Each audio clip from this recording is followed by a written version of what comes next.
Court practice and procedure bill के फैसले के बाद नून लीगी कायद मियां नवाज शरीफ के सियासी मुस्तकबिल पर छाए काले बादल मजीद गहरे होते दिखाई दे रहे हैं। नवाज शरीफ लंदन से सऊदी अरब पहुंच चुके हैं। सऊदी अरब से बरास्ता दुबई पाकिस्तान आमद का प्लान फाइनल हो चुका है, जबकि लीगी क़यादत और कारकुनान अपने कायद के इस्तकबाल की भरपूर तैयारियां भी कर रहे हैं, मगर अब तक इस बात की कोई जमानत नहीं है कि नवाज शरीफ पाकिस्तान आएंगे और गिरफ्तार नहीं होंगे।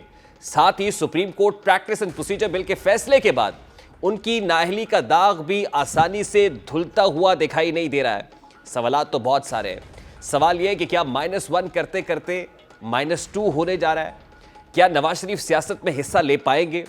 क्या नवाज शरीफ की नाअहली खत्म हो सकेगी और वो इंतखाबात लड़ने के अहल होंगे, या फिर चेयरमैन पीटीआई और लीगी कायद दोनों ही आइंदा इंतखाबात में 12वें खिलाड़ी की तरह ग्राउंड से बाहर बैठे रहेंगे? जंग और दी न्यूज़ से वाबस्ता सीनियर सहाफ़ी अंसार अब्बासी की जानिब से आज शाया होने वाले तज्ज़िये के मुताबिक जैसे जैसे हालात तब्दील हो रहे हैं, मुमकिन है 2024 के आम इंतखाबात में मुल्क की दो अहम तरीन सियासतदान यानी चेयरमैन पीटीआई और नवाज शरीफ हिस्सा लेने के अहल ना रहें। इस वक्त दोनों शख्सियात इलेक्शन लड़ने या कोई अवामी ओहदा रखने के लिए नाअहल हैं। अमूमन इमरान खान के हवाले से हाल ही में -1 की बातें होती रही हैं, लेकिन ये कयास किया जा रहा है कि नवाज शरीफ आइंदा इंतखाबात में हिस्सा लेने के लिए इल्ज़ामात को क्लियर करने में कामयाब हो जाएंगे।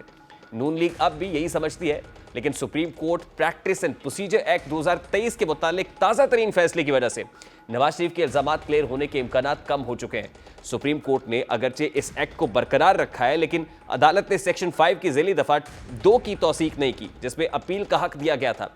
मज़कूरा ज़ेली दफ़ा को आइन की खिलाफ वर्जी करार दिया गया था। रेट्रोस्पेक्टिव अपील का हक खत्म होने के नतीजे में नवाज शरीफ अपनी ताहयात नाअहली के खिलाफ अपील दायर नहीं कर पाएंगे। सेक्शन 5 की ज़ेली सेक्शन 2 को अदालत उज़्मा की तरफ से ख़त्म किए जाने के बाद नून लीग अब एक और मुतनाज़ा कानून इलेक्शन एक्ट 2017 पर इन्हिसार कर रही है। इस कानून में पीडीएम की हुकूमत के दौरान तरमीम की गई थी।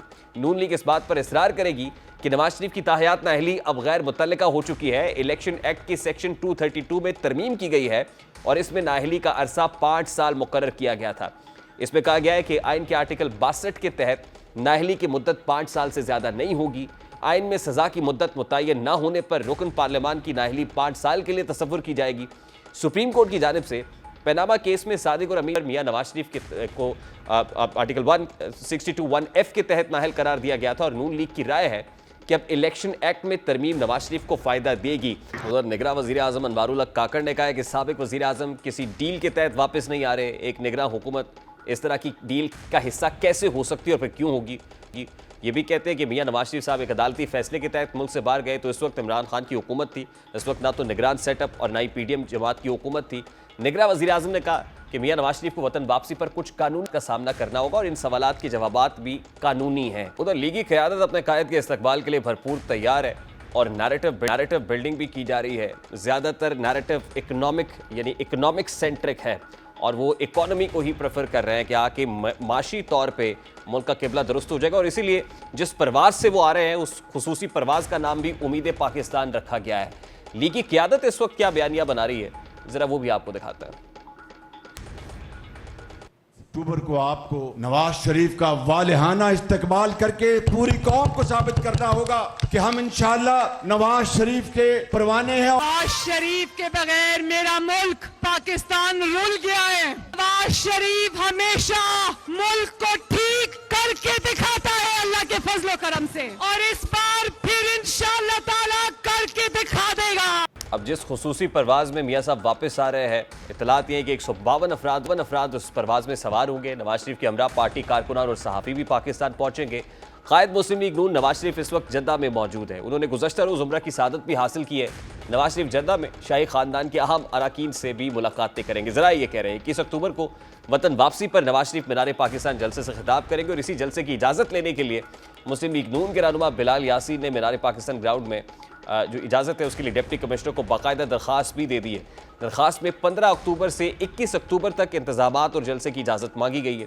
दूसरी जानिब नून लीग के जलसे से पहले पीटीआई ने अपने पावर शो दिखाने के लिए लिबर्टी चौक जलसा करने की इजाज़त मांगी, लेकिन उनको फिलहाल डिप्टी कमिश्नर लाहौर ने इजाज़त देने से इनकार किया। डीसी ऑफिस की जानिब से पीटीआई की दरख्वास्त पर जवाब लाहौर हाई कोर्ट में जमा कराया गया। अदालत में जमा कराए गए जवाब में कहा गया कि पीटीआई की दरख्वास्त के बाद 10 अक्टूबर को तमाम इदारों का इजलास हुआ। 9 मई को पीटीआई वर्कर्स और लीडर्स ने एहतजाज के दौरान तोड़ फोड़ और जलाओ घिराव किया। रिपोर्ट के मुताबिक डिस्ट्रिक्ट इंटेलिजेंस कमेटी ने पीटीआई को जलसे का एनओसी जारी करने से इनकार कर दिया। लाहौर हाईकोर्ट में पीटीआई की लिबर्टी चौक पर जलसा करने की इजाजत देने की दरखास्त पर समाअत हुई और अदालत ने पीटीआई के वकील को मुतबादिल जगह पर जलसे के लिए डीसी लाहौर को नई दरखास्त देने का हुक्म दिया। जस्टिस राहील कामरान का कहना था कि अगर पीटीआई को इजाजत नहीं तो फिर किसी जमात को लिबर्टी चौक में जलसे की इजाजत नहीं। अब यह भी दिलचस्प सूरत हाल है। नून लीग ने दरखास्त दे दी है, उनको मीनार पाकिस्तान जलसे की इजाजत मिल जाती है, दूसरी तरफ पीटीआई को नहीं मिलती और फिर लाहौर हाई कोर्ट के जज साहब कह रहे हैं अगर पीटीआई नहीं जलसा करेगी तो कोई जमात भी जलसा नहीं करेगी। इस सूरत हाल पर बात करेंगे। पाकिस्तान मुस्लिम लीग नून के मरकजी रहनुमा अलहाज शेख रुहेल असगर साहब हमारे साथ मौजूद है। अस्सलाम वालेकुम रुहेल असगर साहब, बहुत बहुत शुक्रिया आपके वक्त के लिए। सबसे पहले तो इसी से शुरू कर लेते हैं। मियाँ साहब इतलात है 21 को आ रहे हैं, महवे परवाज होंगे, बरास्ता दुबई लाहौर पहुंचेंगे, लाहौर पहुंच के मीनार पाकिस्तान जलसा करना है, लेकिन मीनार पाकिस्तान पर जलसा करने की इजाजत मिल गई आपको? इजाजत लेने की जरूरत है वैसे? जाहिर है रस्म दुनिया भी है, मौका भी है, दस्तूर भी है, इजाजत तो लेनी पड़ती है सर। नहीं मेरा नहीं और नहीं, अगर तो ये कोई कंडीशन है तो जमात को पता होगा ना इसका, तो ये इसके लिए तो एक बिल्कुल डिफरेंट होगा ना अपना जो शोबा है।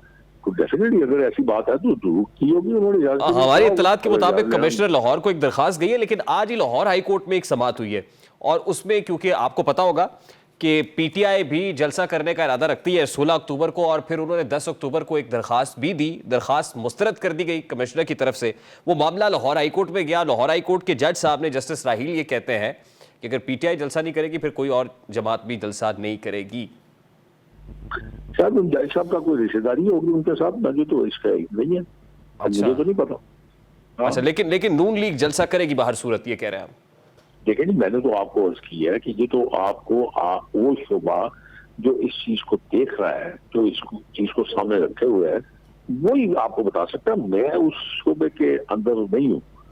अच्छा, मेरी ऐसी कोई इतला नहीं। रुहेल साहब, आप भी क्योंकि लंदन कायद मोहतरम से मुलाकात करके आए हैं, अभी यहाँ पाकिस्तान का माहौल कैसा है? मतलब कायद मोहतरम जब लैंड करेंगे अल्लामा इकबाल इंटरनेशनल एयरपोर्ट पे, तो इस बात की क्या गारंटी है कि गिरफ्तार नहीं होंगे? क्यों गिरफ्तार होंगे यार? मैं तो समझा के थक गया हूँ। किस बात पे गिरफ्तार होंगे? अच्छा, वो हाई कोर्ट ने, देखिए मैं आपको गुजारिश करता हूँ, देखिए टेक्निकली मैं लॉ का स्टूडेंट रहा ही नहीं कभी की जिंदगी में, मैंने लॉ आप भी पढ़ी, लेकिन इतना थोड़ा बहुत तो जानता हूँ ना। आपके इधर उधर देख के, सुन के, पढ़ के कुछ पता चल ही जाता है। हाई कोर्ट ने मियाँ साहब को इजाजत दी। अब हाई कोर्ट ही डिसाइड करेगा कि मियाँ साहब ने गिरफ्तारी पेश करनी है या मियाँ साहब की उन्होंने उस इजाजत को एक्सटेंड करना है। अब उसी कोर्ट में जाके मियाँ साहब पेश होंगे या अपनी अर्जी वहां पे छोड़ेंगे कि जनाब मैं हाजिर हो गया हूँ, मैं वापस आ गया हूँ, अब आप मेरे लिए फरमा दीजिए कि मुझे वापस जेल जाना चाहिए या मुझे आप रिहा करते हैं, मुझे आप ये इजाजत देते हैं कि मैं कंसर्न अदालतों में जाके अपनी उस जमानत के लिए या अपने उन केसेस का सामना करूं। तो इतनी सी बात है। मियाँ साहब को किसी भी अदालत में जाने की जरूरत नहीं है at this point in time. कि जिस अदालत ने उनको इजाजत दी थी, उस अदालत ने एक कंडीशन ये लगाई थी कि आप हर माह अपनी मेडिकल रिपोर्ट आप जमा करवाएंगे। इस महीने की मेडिकल रिपोर्ट मियाँ साहब ने अपनी जमा करवा दी। अब जब मियाँ साहब वापस आएंगे, जिस अदालत ने उनको इजाजत दी थी, उसी अदालत का दरवाजा खटखटाएंगे कि जनाब मैं आपका मुल्ज़म हाजिर हूँ, आप इरशाद फरमा दीजिए मुझे जेल जाना है या आप मेरे पे आप ये मेहरबानी फरमाते हैं कि मैं आपकी इस इजाजत का और फायदा उठाते हुए मैं दूसरी अदालतों में जहाँ पे मेरी जरूरत है मैं वहां पे जाके पेश हो जाऊं। मुझे सर ये बताइए कि तासुर इस वक्त ये है, खासतौर पे प्रैक्टिस एंड प्रोसीजर बिल का फैसला आने के बाद, वो ये है कि -1 की जगह -2 होगा। यानी वो जो लाइफ टर्म डिस्क्वालिफिकेशन वाला मामला था, आप तो इलेक्शन एक्ट का हवाला दे रहे हैं सेक्शन 232 का, वो अपनी जगह पर, उसमें अगर सजा की रद्दोबदल होनी थी तो कॉन्स्टिट्यूशनल अमेंडमेंट चाहिए थी। और प्रैक्टिस एंड प्रोसीजर बिल के बाद क्योंकि रिव्यू का इख्तियार या अपील का इख्तियार नहीं है उनके पास, तो मामला गड़बड़ हो सकता है। कोई गड़बड़ नहीं होगा, कुछ गड़बड़ नहीं होगा। आइन की तशरीह वहां पे नहीं हुई, ना आइन को किसी ने छेड़ा है। ये कानून तब्दील किया जा सकता है, वो सिंपल मेजॉरिटी से किया जा सकता है। हाँ, अगर आप आइन में कोई तब्दीली करना चाहते हैं तो उसके लिए आपको 2/3 मेजॉरिटी चाहिए। सर मियाँ साहब को जो सजा हुई है वो आइन के तहत हुई है, कानून के तहत हुई है? ये स्वाधीन थी सुप्रीम कोर्ट की। सुप्रीम कोर्ट उस वक्त बना हुआ था बादशाहत थी। वो कानून का सामना नहीं करते थे, ना आइन को देखते थे ना कानून को देखते थे। जो हजरात वहां पे बैठे हुए थे, जो अपने आप को अन्नदाता समझते थे, जो अपने आप को खुदा समझते थे, उन लोगों ने अपने इख्तियारात को इस्तेमाल किया और ताहयात दाखिली करार दे दी। किस कानून के तहत कर दी? तो उनका अपना बनाया हुआ कानून था, उस कानून को अमेंड कर दिया पार्लियामेंट ने। पार्लियामेंट ने उस कानून को अमेंड किया जिसको इख्तियार किया था सुप्रीम कोर्ट ने। अब उस कानून को अमेंड करने के लिए आपको 2/3 मेजोरिटी नहीं चाहिए। आप किसी, वैसे मैं, हो सकता है मैं गलत हूं, आप किसी अच्छे वकील से, उससे जो बायस ना हो, जो मुखालिफ ना हो, जो आपको सिर्फ कानूनी नुकात समझाने की कोशिश। रोहिल असद साहब, आपने किसी अच्छे वकील से रुजू का